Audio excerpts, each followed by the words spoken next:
छत्रपती संभाजीनगर शासकीय सेवा नियमानुसार 3 वर्षाच्या आत बदली करता येत नाही. बदली करायची असेल तर एप्रिल-मे मध्ये झाली पाहिजे. त्यासाठी विशेष परवानगी घ्यावी लागते.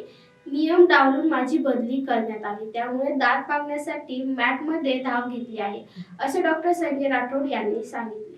शासकीय वैद्यकीय महाविद्यालय व रुग्णालय घाटी अधिष्ठाता पदाचा डॉक्टर राठोड हे 11 नोव्हेंबर रोजी रुजू झाले. दुसरे वर्ष सुरू होत नाही तोच त्यांची परभणी येथे अधिष्ठातापदी बदल करण्यात आले.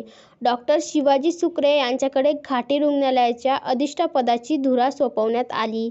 या बदलीविरोधात डॉक्टर राठोड हे महाराष्ट्र प्रशासकीय न्यायाधिकरण मध्ये चर्चा केली. गुरुवारी घाटी रुग्णालयात सुरू होती. या संदर्भात बोलताना डॉक्टर राठोड यांच्याशी संपर्क साधला तेव्हा त्यांनी यास दुजोरा दिला आणि मॅटमध्ये जाण्याची कारणेही सांगितली. Bureau report, AI news, Chhatrapati Sambhajinagar.